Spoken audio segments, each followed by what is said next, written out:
Update on the air and is giving us the latest developments, which are really good developments, Attorney Golan. So when you mentioned that there might be acceleration of the processing of cases, which could take some time because they're going to hire some staff, they're going to train them.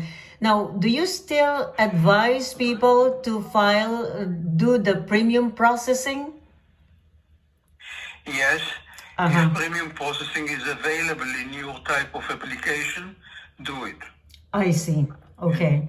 Absolutely. It may cost you some more money, but consider the value of the time you gain. Right. Because the time you gain by getting premium processing is worth more than the additional fee you have to pay for premium processing. Right. But premium processing could be applied for any type of case application, Attorney Golan? No, there is a list of type of cases where you can do premium processing. I see. Now, when you mentioned earlier about those people, the candidates who will have to be interviewed, and now they're looking into the possibility of waiving those interviews, is this just for those that marry U.S. citizen, or does it go across the board for many different cases where they require interviews? Right now, these specific guidelines were about the removal of condition on marriage cases. I see. But again, in the good old times, the Immigration Service had the power to waive interviews on two more types of cases. One type was petitions for parents. If an American citizen petitions for his or her parents, for a green card for parents, they could waive the interviews, and in many situations they did waive the interviews, which speeded up cases and removed a lot of burden and backlog from the Immigration Service. Petitions for parents. Another type of cases where they used to waive interviews were employment-based cases. That's right. Where you applied for adjustment of status, and you could show with the application that the beneficiary is actually employed by the sponsor.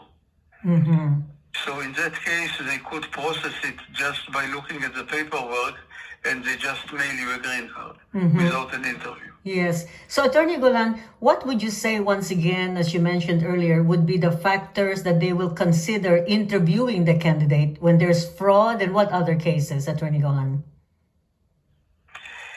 In marriage cases, of course, they are looking mainly for marriage fraud to see if there are any indications that this marriage could be a sham marriage. Okay, not for real, only for a green card. And in other type of cases, there's always some review for fraud, possible fraud or possible visa fraud. How did you enter the United States? How did you come to the U.S.? Okay, and maybe many people have an immigration history. Before they filed the present application, they filed some other application. Okay, and then the immigration officer will review the previous application to see if there are any kinds of contradictions or inconsistencies between what you said about yourself in the previous application and what you say about yourself in the present application. Okay, so they know how to do it. Look, I always tell my clients, the immigration officers are not stupid. They are experienced. They have seen many, many cases. And I warn you, I tell my client, every bright idea that you have, a million other people had the same idea before you. That's right. Nothing is new anymore. In other words, that emphasizes the importance of having an immigration expert, Attorney Golan, because then you can see everything, like examine, review the candidate. And of course, what about those typographical errors in filling out the application? Is this also a red flag for the immigration experts at the USCIS?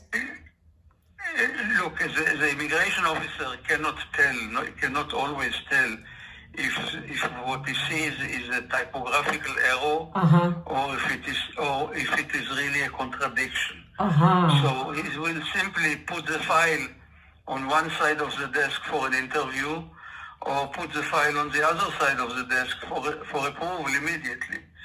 So it will all depend on the feeling or the instincts of the immigration officer.